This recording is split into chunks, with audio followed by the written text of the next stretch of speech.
Next, he began to claim divine honors. He had the temples of the gods altered so that he could begin to be worshipped in them.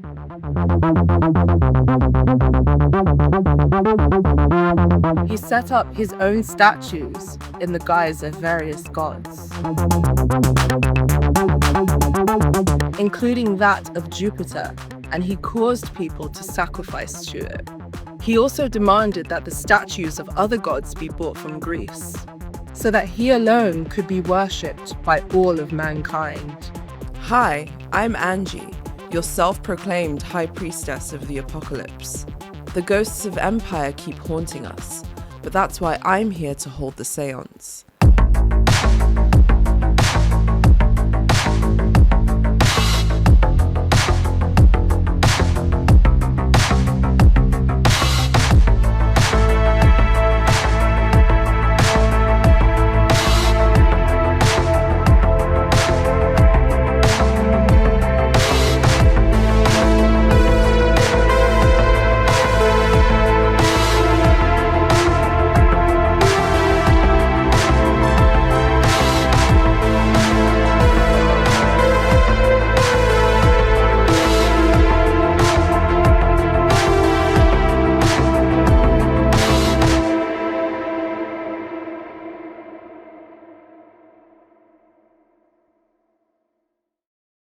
What happens when we project our deepest spiritual longings? Our longings for wholeness, for order, and for transcendence onto fallible human beings. We resurrect the imperial cult, from Babylon to the British Empire to Silicon Valley. So what exactly is the imperial cult? It's not just about rulers demanding worship. It's a symptom of something much deeper, something more mythic and older and destabilizing for the collective human ego. What we're really talking about is the moment when a society begins projecting its God image onto fallible human beings or institutions. It's not the emperor who becomes divine, it's the people who outsource their spiritual center to him. This is what Jung called archetypal inflation, when the ego identifies with or projects powerful archetypes, usually the self or the God image, and starts acting like it's omnipotent, eternal, or cosmically ordained. In individuals, this looks like messiah complexes and psychotic breaks. In empires, it looks like manifest destiny, divine right, and the belief that conquest is holy. Once that projection lands, it creates a dangerous feedback loop. Power feeding delusion feeding more power, until it collapses under the weight of its own mythic excess. You see this pathology show up again and again in history, and even in modern times, like an unresolved trauma echoing across centuries. In Babylon, the king was seen as a living conduit between heaven and earth. He didn't just rule, he mediated the very cosmos. The ziggurats weren't just elaborate buildings, they were literally designed to help the gods descend and interact with the king, which is convenient if you're a king. In Egypt, the pharaoh wasn't a man, he was Horus. Later, he was Osiris. The state religion was structured entirely around the idea that the ruler was divine. Every conquest, every monument, and every pyramid was an expression of that sacred order. Death didn't even end that relationship, it just cemented it. Pharaoh became a god in the underworld, still ruling from beyond the grave. Then we get to Rome, where the machinery of the imperial cult was refined into something almost bureaucratic. Augustus very carefully avoided calling himself a god while alive, but he let people worship him anyway. Smart move. Later emperors ditched the subtlety completely. Caligula just came out and said it. I just told you who I thought I was, a god! He built temples to himself, demanded sacrifices, and declared that even Jupiter himself feared him. Whether or not Caligula actually believed this is irrelevant.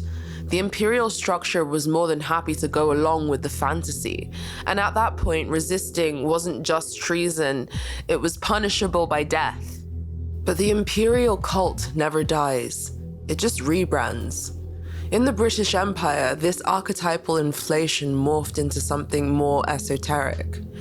John Dee, mathematician, astrologer, spy, and court magician to Queen Elizabeth I, envisioned the British Empire as a kind of resurrected Atlantis, a sacred project that would usher in a new golden age.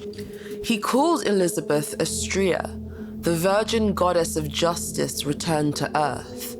She wasn't just a human queen, she was a cosmic archetype in human form, destined to bring divine order to the fallen world. Sound familiar?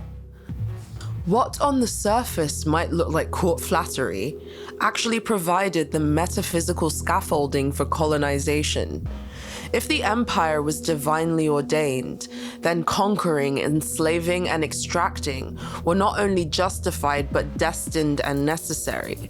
Colonization was a duty and a sacred one in their eyes. The civilizing mission was more than just a material crusade, it was a spiritual crusade. And of course, it had to be done in the name of the queen, the counterfeit goddess, who herself never had to get her hands dirty. The archetype adapts to the times. In America, the divine right of kings gets recycled into manifest destiny and the exceptionalism of the presidency. The White House isn't a temple, of course, technically, but you'd be forgiven for mistaking it for one, given how presidents are mythologized, martyred, or even treated as messianic figures. And now, in the digital age, the same old structure has shifted again into the glowing black mirror of Silicon Valley. The tech elites don't call themselves gods most of the times, but they invoke the same archetypal patterns. They speak in the language of destiny, transcendence, eternal life, and total knowledge. They even make open nods to Rome, the Roman elite, and Roman concepts. Peter Thiel even refers to his project of building a technological superstate in almost Tolkien-esque terms. He didn't just name his surveillance company Palantir because it sounds cool. In Lord of the Rings, the Palantiri are crystal balls used to see everything, including into people's minds. That's not subtle. It's a clear attempt at using a modern unifying mythology as the archetypal engine for a new form of empire. This is the Jungian concept of the anti-nemon pneuma at play. This is the spirit that moves against the law. When spiritual energy becomes detached from ethical responsibility, it doesn't disappear, it festers and curdles into something ugly. It starts to act out through figures and institutions that glorify transgression. That's what we see at play in these imperial structures. A fusion of divine aspiration and lawless indulgence. It's the archetype of the God King, but not grounded in humility or ethical responsibility. Instead, it becomes something inflated and egoic and monstrous. The imperial cult is in many ways still here, but it's not a religion, it's a psychological operating system. And it's running in the background of absolutely everything.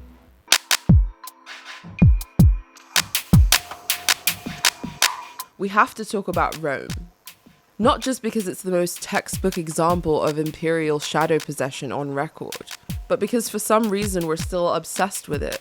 Even today, the whole men think about the Roman Empire every day thing started out as a joke. But like most viral cultural artifacts, it hit a nerve because it's archetypally resonant. There's something embedded in the current zeitgeist, this sort of eerie feeling that we're watching the sequel to the collapse of empire. But before Rome became the meme it is now, it was something far more mysterious, a civilization that perfected the art of deifying power. The Roman imperial cult didn't just appear out of thin air. Its roots go back to older theocratic systems. Egypt's divine pharaohs, Babylon's god kings, and the Alchemaid Persian concept of the Sa as the shadow of God. The idea that a ruler could serve as an earthly embodiment of cosmic order was already ancient by the time Julius Caesar had his face stamped on a coin and declared himself Pontifex Maximus. Eastern influence wasn't accidental. After Rome's conquest of Egypt and increasing trade and conflict with the Hellenistic East, it absorbed a buffet of esoteric and religious traditions, from the solar worship of Mithra to the Hermetic mysticism of Alexandria. Alexandria in particular was a kind of spiritual and intellectual pressure cooker, a city where Greek philosophy, ancient Egyptian theurgy, Chaldean astrology, and Jewish apocalypticism were constantly remixing. It's from this cross-pollination that the emperor's god idea found new symbolic muscle. And by the time of Augustus, it wasn't just about power, it was about cosmic legitimacy. The emperor wasn't merely ruling the state, he was the state, the axis mundi, the link between heaven and earth. And Rome being Rome, institutionalized this spiritual inflation into a bureaucratic art form. Temples to the living emperor popped up across the empire, complete with priests, rituals, and sacrificial rites. Worshipping the emperor became a civic duty. Now let's talk about the unholy trinity of imperial unhinged: Caligula, Nero, and Elagabalus. They're often framed as cautionary tales of excess or decadence, like some kind of ancient TMZ come to life. But this reading flattens the spiritual architecture of what they were actually doing, and misses how systematized, ritualized, and weaponized their so-called debauchery really was. They are often just characterized as crazy guys with too much power, but they were actually apex priests of a shadow religion, the Roman imperial cult in its most possessed form. They believed themselves divine, yes, but more than that, they demanded that others participate in the liturgy of their delusion, and the main sacrament of this cult was sexual degradation as submission. Not just pleasure, but as a mechanism of total control. Caligula, for instance, didn't just sleep with the wives of senators. He did it in public, at banquets, with their husbands present. He is said to have turned the imperial palace into a brothel and auctioned off the wives and daughters of Rome's elite, using them like political currency. Nero followed suit, forcing nobles to attend grotesque theatrical performances in which he raped or mutilated young boys and girls. Again, in ritual public settings where no one could object. Elagabalus, the boy emperor priest of the sun god Elegabal, transformed the palace into a sacred bordello where sexual rites were performed as acts of worship, with Roman aristocrats compelled by force to take part. This was a system. By violating the bodily autonomy of elites or forcing them to sacrifice their wives and daughters to the imperial libido, the emperor reduced them to extensions of his own will. It was a psychological hijacking, humiliation as a loyalty test. Once you've handed over your child to the god emperor, you are owned. You can't rebel against what you've ritually fused with. You've entered the cult, and you did it with your bloodline. The sexual depravity flows downstream from the god-king imperial cult. It is a symbol of how absolute power corrupts, and the sexual rites of the imperial order act as the ultimate manifestation of the emperor's counterfeit divine power. This is the power to blur moral boundaries, to define what is wrong and what is right, what is moral and what is immoral. This gives the God King divine power and reinforces his absolute sovereignty. If you can get some of the most powerful people to deeply transgress some of the most sacred boundaries, then this is just more proof of your absolute authority. This dynamic, where sexual transgression becomes both an initiation and an insurance policy, is how empires weaponize shame. It creates a shared guilt among the ruling class, which then binds them to silence. Everyone knows what happened in that palace, on that island, in that room, and no one dares speak because everybody is complicit. The emperor, or the modern oligarch, doesn't just rule by force. He rules by having something on you that can never be said out loud. The more taboo the act, the stronger the seal. And spiritually, this is inflated evil. What Rudolf Steiner, in his esoteric Christian perspective, called Luciferic inflation. Lucifer represents the light of the heavens, but untethered from love.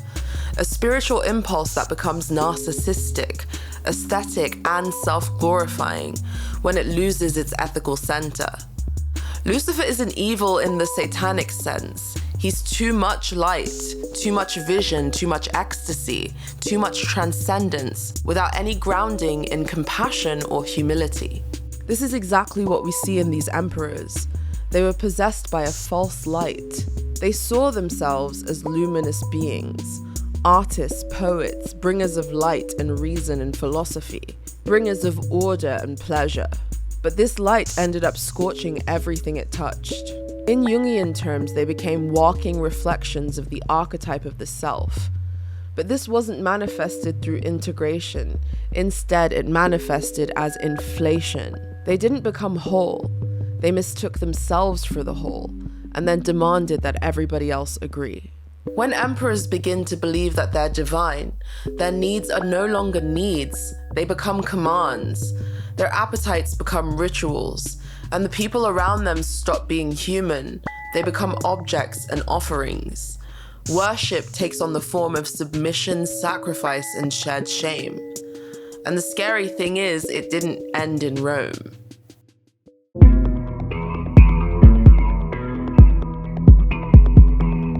By the 20th century, something shifts.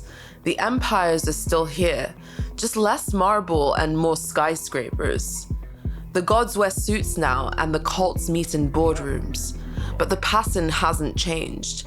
If anything, it's just metastasized. And crucially, the machinery of exposure, the half-revealing, half-denying spectacle of it all, becomes part of the ritual itself. This is the era where conspiracy culture begins to function, not only as fringe paranoia, but as a collective mythopoetic framework for processing empire's hidden structures. You could say the imperial cult went underground, and in its place grew two parallel reactions: the art that allegorizes it, and the subcultures that try to decode it. In some ways, these two forces are one and the same. Pasolini's Salo is one of the few films brave or possessed enough to stare directly into the imperial cult's sacrificial engine and render it with no comfort, no moral buffer, no catharsis. Based loosely on Sard, but spiritually indebted to Nero and Caligula, Salo reframes the Roman imperial cult through the lens of Italian fascism. The elites, in retreat as the war ends, turn a mansion into a sacrificial temple. Boys and girls are abducted, degraded, tortured, and raped. Not for pleasure alone, but as part of a ritualized assertion of control. The political becomes metaphysical. Totalitarianism is more than just government, it's theology. The fascist oligarchs in Salo don't merely exploit their victims, they unmake them from the inside out, reducing them to raw material in a ceremony of anti-humanism. Pasolini, who was himself assassinated under suspicious circumstances not long after the film's release, saw Salo as a mirror of modernity, not its perversion but its true face. This is how empires mark their final phase. Orgiastic destruction disguised as order. You'd assume the rites would be hidden, but they're not. They're performed openly, just abstracted into finance, into policy, into aesthetics. Salo rips the mask off and shows you the real banquet. Where Salo is grotesque realism, Eyes Wide Shut is dream logic revelation. Kubrick doesn't show you the entire mechanism, he just shows you the edges, the veils and the hints. But the structure is the same. an elite class bound by ritual, using sexual transgression as both pleasure and control. The infamous masked ball isn't just some kink party, it's an imperial liturgy, a closed cathedral where the rich and the powerful enact the same rites that once governed Rome. Women as offerings, secrecy as sacrament, sexual complicity as a loyalty oath. Tom Cruise's character is a would-be initiate. He stumbles into the ritual and is swiftly reminded of his place. He is not powerful enough to know what he has seen. The implication is clear. Look too closely at the cult, and the cult looks back. But the most chilling part isn't the orgy, in my opinion.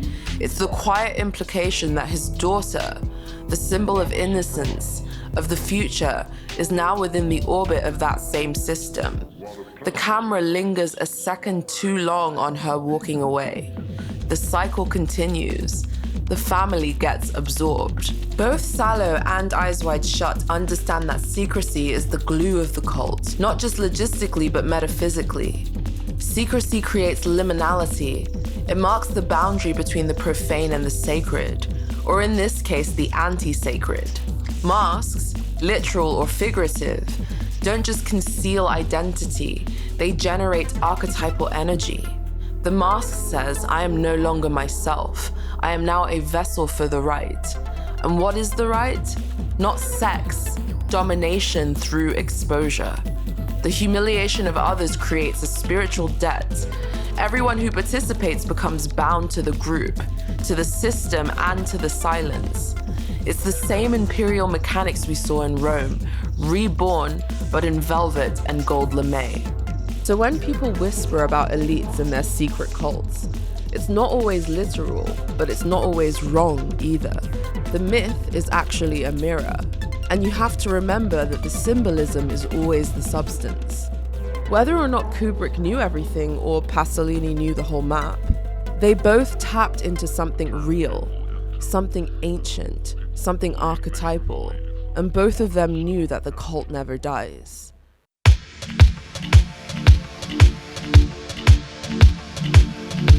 Somewhere around 2015, American politics became exclusively about vibes, and then very quickly it became about myth.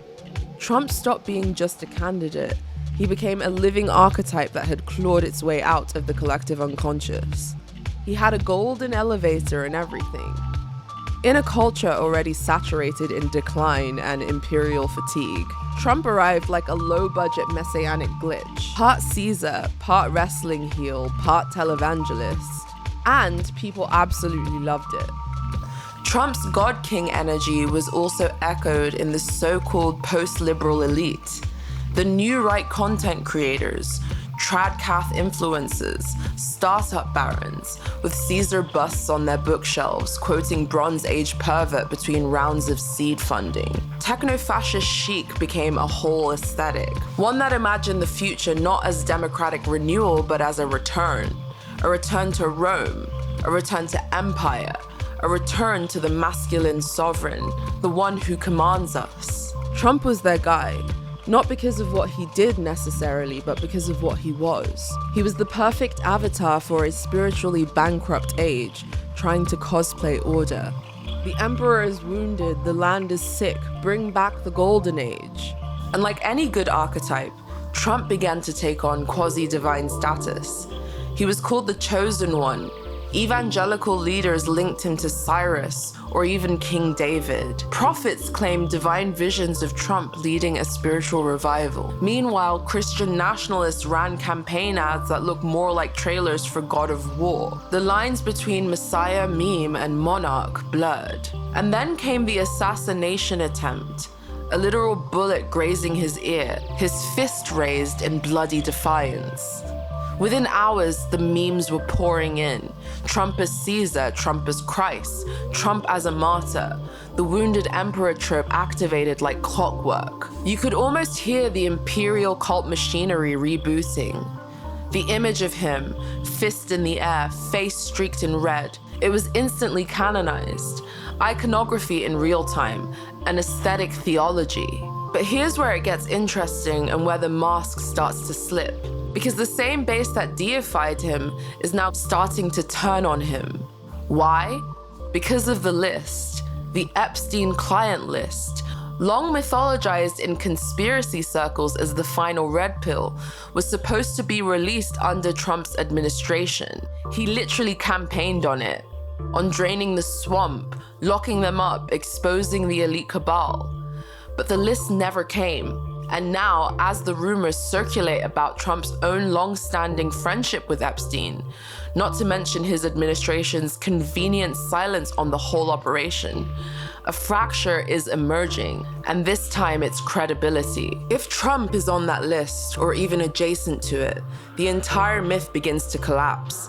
The emperor who was supposed to slay the Leviathan might have actually been dining with it. And suddenly we're back in Rome again, watching the priests of the cult whisper among themselves, realizing that the god that they've been worshipping might be made of flesh after all. This is the point of fracture, the place where projection collapses and the collective shadow rushes in. Everything that comes next, Diddy, Nexium, Epstein, the whole tangled ecosystem of silence, sex, and power, it's not just conspiracy theory anymore. It's a structure, and the rights have just evolved.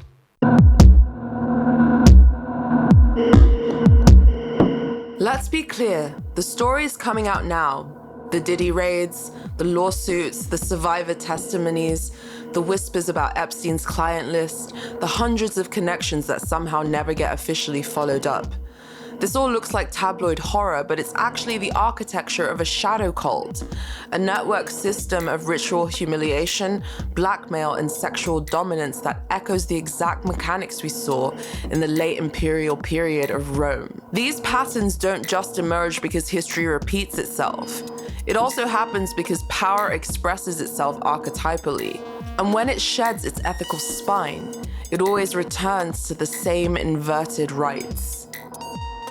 Epstein's Island, the Lolita Express, the mirrored walls of club basements and private jets. These are the temples of modern empire.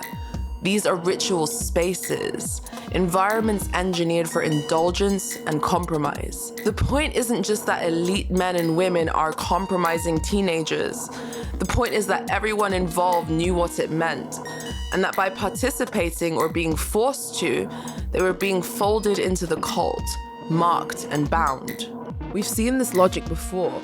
Rome demanded the same from its elites. You want proximity to power? Then you need to give something up. Your daughter, your wife, yourself. You go to the emperor's orgy, and you smile. You offer a sacred thing, and you watch it be desecrated. That's the currency of empire. Participation in the profane. These are not freak accidents of celebrity culture. They're how the unintegrated shadow expresses itself when filtered through unchecked power. Like I said, in Jungian terms, this is archetypal shadow possession. They're rites of inversion. What should be sacred, the body, intimacy, trust, is desecrated in order to bind people together through shared shame. Why does this work? Because nothing binds a group together like guilt. Like Rome, the modern imperial cult doesn't just want your allegiance. It wants your participation in the unspeakable. It wants you compromised because once you're in, you won't whistleblow. You'll protect the system that marked you because to betray it is to expose yourself.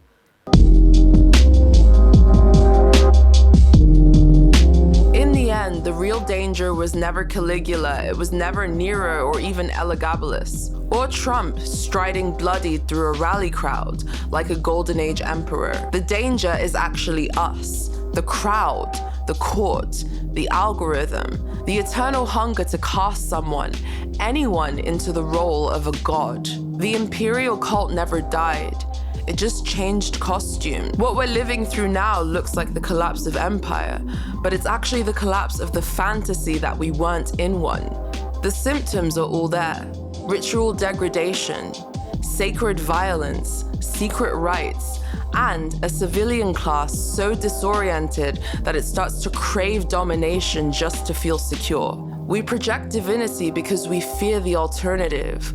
our own spiritual responsibility, the terrifying possibility that there's no one coming to save us. Archetypes aren't evil, they're primordial patterns.